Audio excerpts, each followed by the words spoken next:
নতুন পর্বে সবাইকে স্বাগত জানাচ্ছি। ষষ্ঠ শ্রেণী অধ্যায় 2.1 অনুপাত এবং শতকরার আজকে হচ্ছে ষষ্ঠতম লেকচার। আজকের লেকচারে আমরা তোমাদের অনুশীলনীর 10 নাম্বার, 12 নাম্বার এবং 14 নাম্বার প্রশ্নের সমাধান করব। তো আসো আমরা 10 নম্বর সমাধান করি। দেয়া আছে পিতা ও পুত্রের বয়সের অনুপাত 14:3। পিতার বয়স 56 হলে পুত্রের বয়স কত? তো প্রথমে যেহেতু দেয়া আছে লিখি। দেওয়া আছে পিতা ও পুত্রের বয়সের অনুপাত। পিতা ও পুত্রের বয়সের অনুপাত। পিতা পুত্রের বয়সের অনুপাত 14:3। এখানে 14 কার বয়স এবং 3 কার বয়স? এখানে ফার্স্টে দেওয়া আছে পিতা, মানে পিতার বয়স হচ্ছে 14 এবং সেকেন্ড দেওয়া আছে পুত্রের বয়স হচ্ছে 3। পিতা পুত্রের বয়সের অনুপাত দেওয়া আছে কত, সেটা আমরা ফার্স্টে লিখলাম। তাহলে এই কথার পরিপ্রেক্ষিতে আমরা লিখতে পারি পিতা ও পুত্রের বয়সের অনুপাত যেহেতু 14:3, অর্থাৎ বয়সটা কার চাইছে? পুত্রের বয়স। ফার্স্টে আমরা পুত্রের বয়স লিখবো, অর্থাৎ পুত্রের বয়স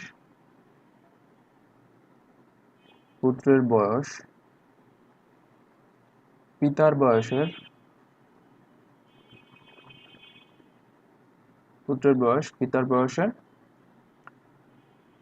যার বয়স চাইবে তারটা উপরে থাকবে। যেহেতু পুত্রের বয়স 3 থাকবে উপরে এবং নিচে থাকবে হচ্ছে 14। তারপর দেয়া আছে কি পিতার বয়স 56 বছর। দেয়া আছে পিতার বয়স 56 বছর। তাহলে অতএব পুত্রের বয়স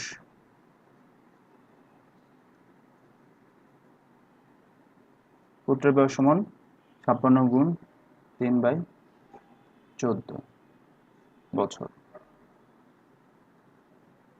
সমান 14 দিয়ে যদি আমরা কাটাকাটি করি, 4 14 56, তাহলে 3 4 হচ্ছে 12।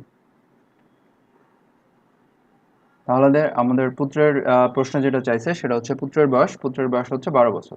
এবার আমরা হচ্ছে 12 নম্বর প্রশ্নের সমাধান করব। 12 নম্বর প্রশ্নে বলা হয়েছে দুইটি বইয়ের মূল্যের অনুপাত 5:7। দ্বিতীয়টির মূল্য হচ্ছে 84 টাকা হলে প্রথমটির মূল্য কত? আমরা যেই 10 নম্বর কোশ্চেন করছি সেম 10 নম্বরেরই অনুরূপ এটা। তো আমরা প্রথমে লিখি দুইটি বইয়ের মূল্যের অনুপাত। দুইটি বইয়ের মূল্যের অনুপাত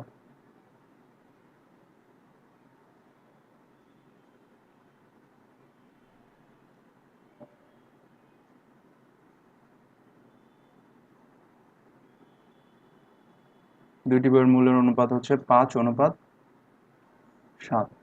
দুইটি বইয়ের মধ্যে প্রথম বইটি কিন্তু অনুপাত কিন্তু 5 এবং দ্বিতীয় বইটির অনুপাত কিন্তু 7। তো এখানে দ্বিতীয় বইটির মূল্য অলরেডি দেয়া আছে, প্রথম বইটির মূল্য কত? তাহলে আমরা এখানে লিখলাম দুইটি বইয়ের মূল্যের অনুপাত 5:7। অর্থাৎ আমরা লিখতে পারি প্রথম বইয়ের মূল্য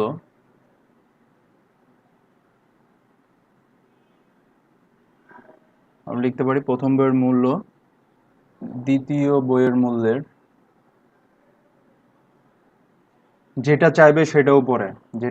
আমরা ফার্স্টেই বলছি যেটা চাইবে সেটা হচ্ছে উপরে থাকবে। অর্থাৎ প্রথম বইয়ের মূল্য দ্বিতীয় বইয়ের মূল্যের 7-এর 5 গুণ, এটা আমরা বলতে পারি। তো দেয়া আছে দ্বিতীয় বইয়ের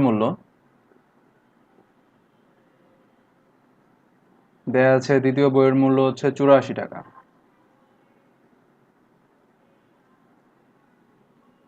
অতএব প্রথম বইয়ের মূল্য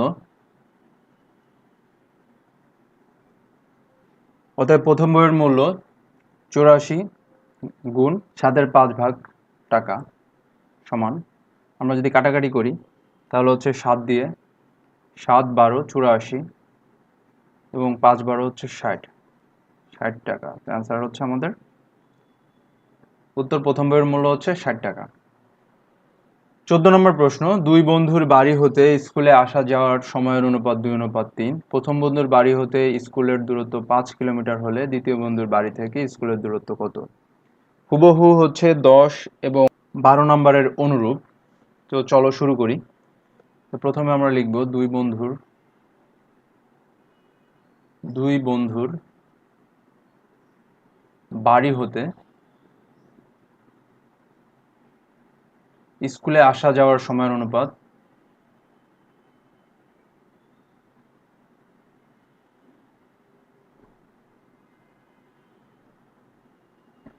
সময়ের অনুপাত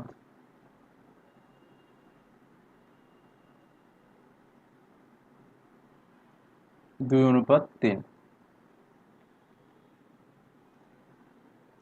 তাহলে আমরা বলতে পারি, অর্থাৎ এখানে বলেছে দুই বন্ধুর বাড়ি হতে স্কুলে যাওয়া আসার সময়ের অনুপাত হচ্ছে 2:3। প্রথম বন্ধুর বাড়ি হতে স্কুলের দূরত্ব, প্রথম বন্ধুর দূরত্ব কিন্তু দেয়া আছে 5 কিলোমিটার।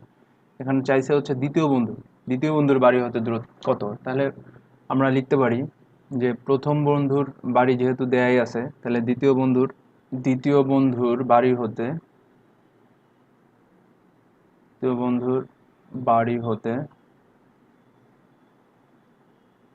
স্কুলের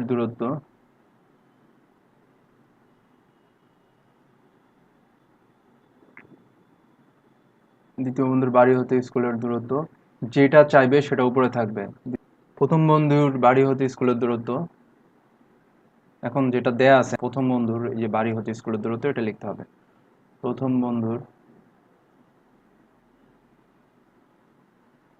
বাড়ি হতে স্কুলের দূরত্ব